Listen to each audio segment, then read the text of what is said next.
Hello and welcome to the Soul Companion podcast for women who want to live their desires, generate wealth and make a positive impact whilst honouring their spirituality and connection to nature. With me, your host, Faye Semple. I'm a spiritual entrepreneur, psychic, wisdom holder of earth magic, nature lover, geomancer, feminist and mother of two, and a perpetually curious seeker of learning and knowledge. My gift is enabling women to work with their higher self, energy and spirit at the deepest level to co-create a reality that supports them in their success and supports all life. You'll hear me talk about empowerment and wealth creation, energy and earth wisdom, spirit and coming into right relationship with your soul and your life. I hope you'll come to cherish this podcast as a companion who walks beside you as you embody your dreams and creations.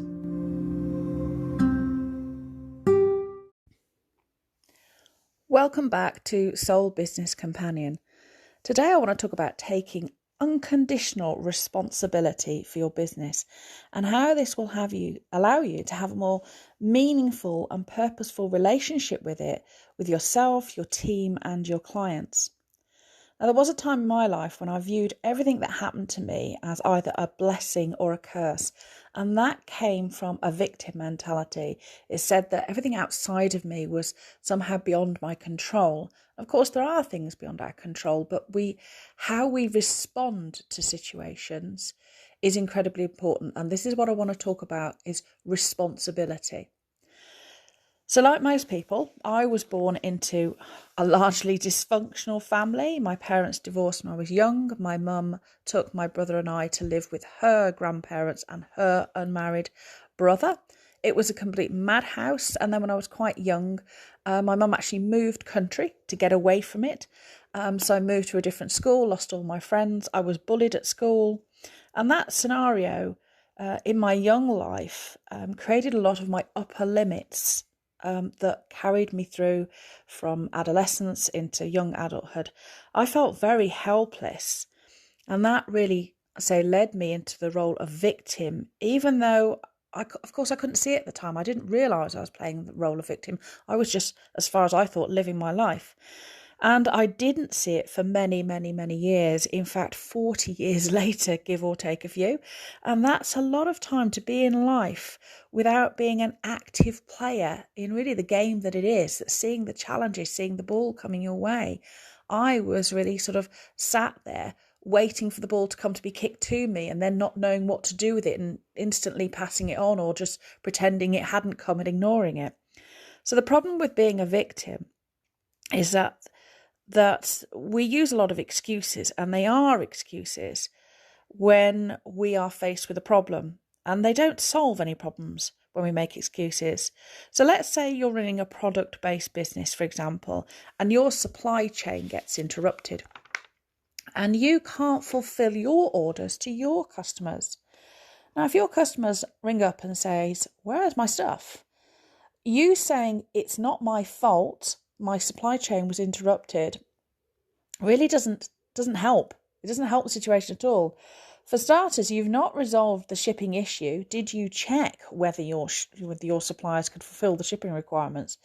Because these problems may happen again.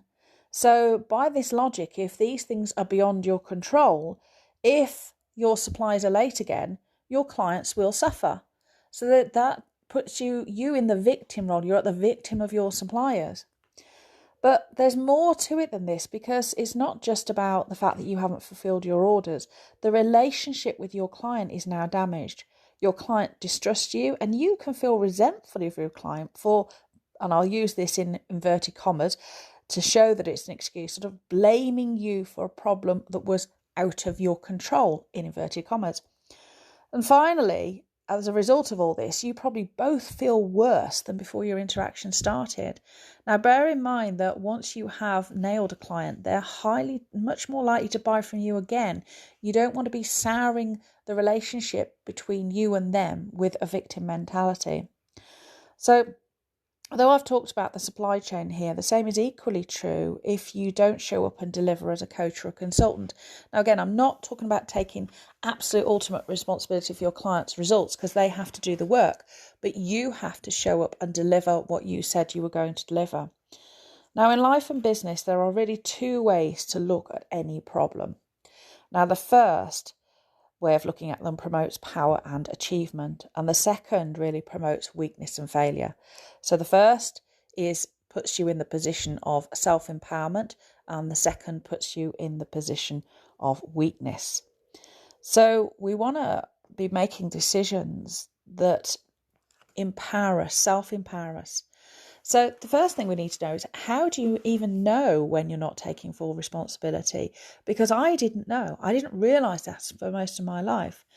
And I'm sure you started your business, like I did, to embody that abundant prosperity, creative expression, and the joy of being your own boss, to have the freedom to live and work according to your own values and needs.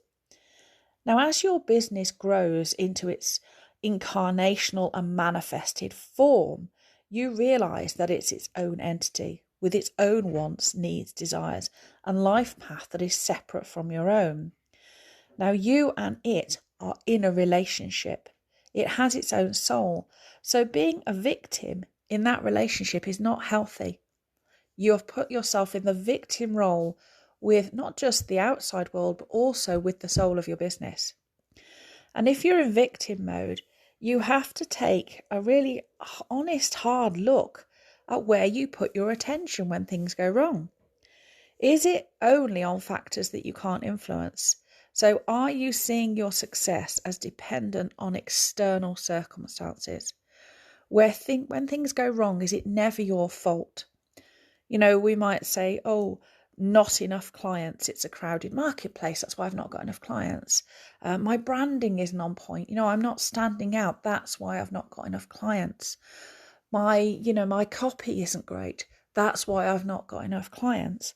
But these are all excuses and overlooks the point that all markets are crowded.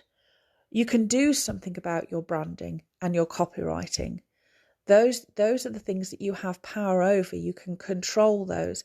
And sometimes we think about things as being outside of our control when they are actually very much in our control. So that's something also to be mindful of. Is it really out of your control, or are you making it out of your control? Now, an active player, one who makes self-empowering decisions, one who sees themselves as an equal, or wants someone that can shepherd their business in the world, steward it in, doesn't sit on the sidelines in victim mentality. When you're in more sort of the player mold, the steward, the shepherd role for your business, you want to pay attention to those factors that you can influence. When things go wrong, try to understand what you can do to correct them. If you choose self-empowering explanations, it puts you back in control. Because there's nothing worse than feeling we are the victim and our business is not making the money that we want, and somehow it's all out of our control. You need to bring it back into your control, and that empowers you to feel you can do something about it. And that feeling is what inspires action taking. Now, that's not to say that there aren't external factors beyond control, like inflation, for instance, and recession, but you can take those factors as challenges. And this is an important reframe because it then puts you in active mode rather than passive victim. So what kind of questions can you ask that would be self-empowering of your business?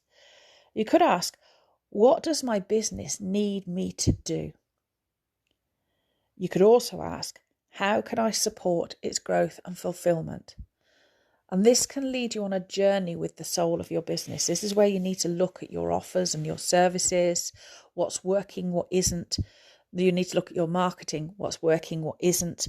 You need to look at your client feedback, what's working and what isn't. And this is about a real honest assessment of your business. And also working with the soul of your business, asking key questions about the world that you're trying to create. How do you deal with customers? How is the language used in your marketing? What feelings are you trying to evoke? What world are you trying to conjure up for your clients? Now, when we ask these kind of questions, that puts us back into right relationship with the soul of our business. You become equal partners again, because any relationship where one partner is a victim will never be one of success, abundance, and love. If we think about it, even the word responsibility is two words. It is response and ability. It is your ability to respond. So that doesn't mean that you're taking blame for something that isn't your fault, but it does mean that you see things coming your way, curveballs, as challenges, and you look at your ability to respond to that as something that is an empowering act. And it doesn't mean you have to sit and wait for just something to happen and then blame outside forces. Now, I know you want to tend and steward your business with skill, care, love, and devotion. And when we take ultimate responsibility, its soul is able to reciprocate with support, abundance, and fulfillment. So take a moment to ask those empowering questions today. So, what does your business need you to do? And how can you support its growth and fulfillment? And let me know your answers. I'd love you to comment, subscribe, and share this podcast to help it reach the ears of those who need to see it. And you can get more resources and goodies by hopping over to my website, fayesemple.com. And I will see you all next time.